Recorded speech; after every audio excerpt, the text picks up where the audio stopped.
Hello, okay, so for today's video I'm going to get straight into the painting, and I'm going to be demonstrating these two paintings I did in my sketchbook, and they're based on the hills surrounding Barcelona. And I did go on a walk last night and I did take this video of the surrounding hills, but I'm also taking my inspiration from other photos I've got and also memories that I have of spending time in this area.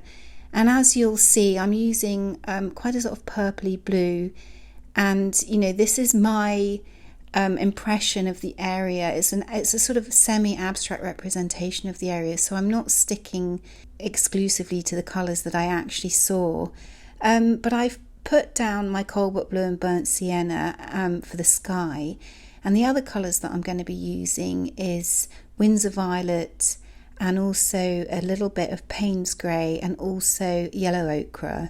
And I did use a tiny bit of cerulean blue as well.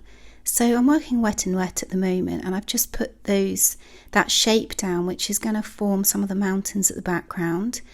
And here I'm just putting a little bit of that green colour in the foreground, because I want the mountains to be a sort of bluish colour, and I want the foreground to be a little bit more towards the green, just to represent the trees that you can see. And really, as I'm painting this, I'm holding on to just a few ideas about the landscape, and that is really this feeling that the sky is very big above you, and that's why I'm putting my landmass down towards the bottom. I want to emphasise the sky, and also the feeling that these mountains are really disappearing off into the background, as well as the trees in the foreground that I've already mentioned. And the other thing was, when I went for my walk last night, I saw a path, and I wanted to incorporate this into the foreground.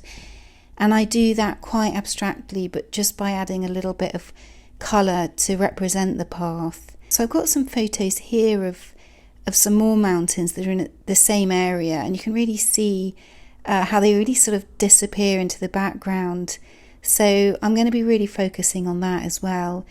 And what I've done here is I've added a little bit of the medium aqua pasto to my paint, so that I can give those trees a little bit of a texture, and I'm just putting those in the foreground. Okay, so I've actually set up my drawing board next to a north-facing window, and I'm getting a really nice even light source, but the light is coming in from quite a low angle, which is why you're seeing the buckle of the paper there. If the light was coming from above, you wouldn't see that quite so much. So with this first painting, I really wanted to get down some of my ideas about the kind of general structure of the painting, and also the colours that I was going to use. And I then go on to do another one where I'm taking ideas from this one, and I actually ended up going back to this one afterwards. But I'll just put the music up while I finish this first one, and then I'll jump in again when I start the second one.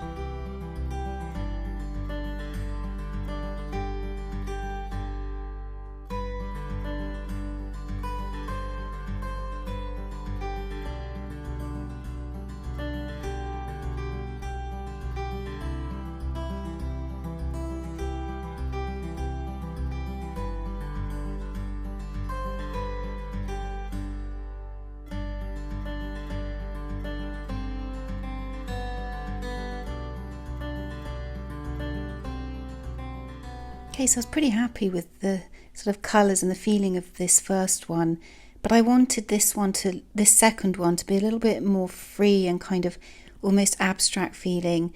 And it was good that I'd done the first one, because I think I was able to go in a bit more confidently with this second one, because I knew that the colours worked really well together, and that the sort of general feeling of the painting was what I wanted to achieve. So I'm doing a very similar sky with my burnt sienna and cobalt blue, and these are two colours that I use really often in skies. And just as I did with the first one, I'm going in wet on wet for the background mountains, and this colour here is again, it's a mixture of the cobalt blue and the burnt sienna, and it produces this sort of grey colour. So I then went over this with a little bit more of the cobalt blue. As I know I'm going to be putting a thicker cobalt blue on top of that, I want to keep the colours quite bright, and I'm just using my knife to score in some lines there. And if you do that when the paint is wet, you get a nice dark line where the pigment collects. So now I'm going in with this much thicker cobalt blue, and I've mixed that with the aqua pasto. Now I'm just going to put the music up for a bit, and then I'll jump in again.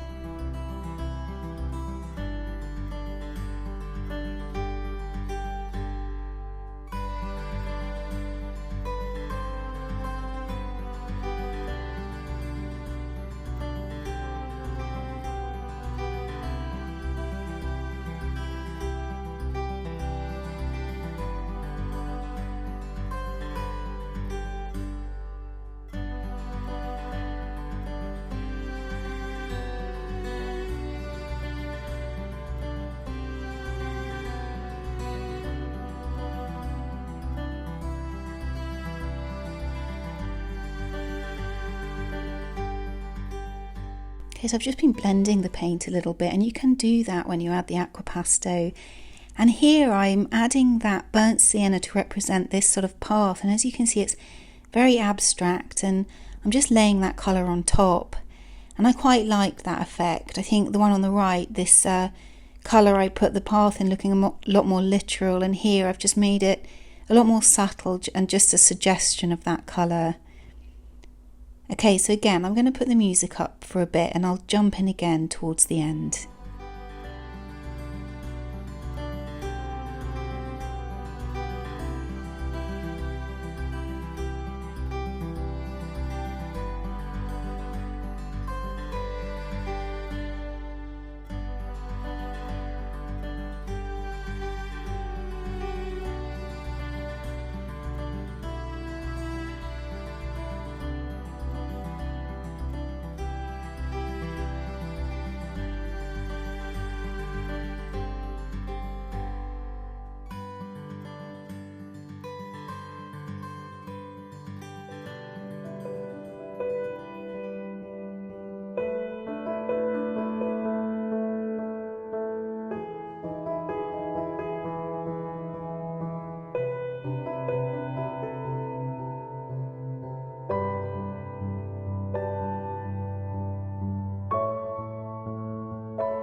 Okay, so obviously I'm taking the tape off now because this one's finished, and when I took the tape off, some of the paint had just gone under the line of it there. So what I'm doing in this next shot is I'm just getting some really clean water and a fairly stiff brush, and I'm just kind of lifting off some of that paint there just to make that edge a little bit more straight. But once I'd done this one, I then had another look at the first one I'd done, and I decided that I wanted to go over it and just see if I could make it a little bit more subtle, really, a bit more interesting. And I felt like the parts were all a little bit separate from each other. So I wanted to bring these three elements a little bit more together. So that's what I'm doing here. And I'm just going to bring out some of those colours a bit by sort of going over the sky again with the same colours. And generally, where I put paint on top of existing paint, I'm using the same or at least a very similar colour. And one thing that I wanted to do is sort of increase this feeling that the mountains were fading towards the background. So, I'm just exaggerating that a bit there. And, like I said, tying in the foreground a little bit more by joining these elements and sort of emphasising that path area a little bit more. And I'm adding a bit of acquapasto to this paint in the foreground again. That just gives it a little bit of texture. So I really hope you've enjoyed this demonstration. It's a little bit different because I'm introducing a photograph and a bit more of a literal place. I don't do that for all my videos, but I think it's fun to show where some of the ideas come from, and also fun to refer to a photograph and to take out the elements of the landscape that really interest you as well.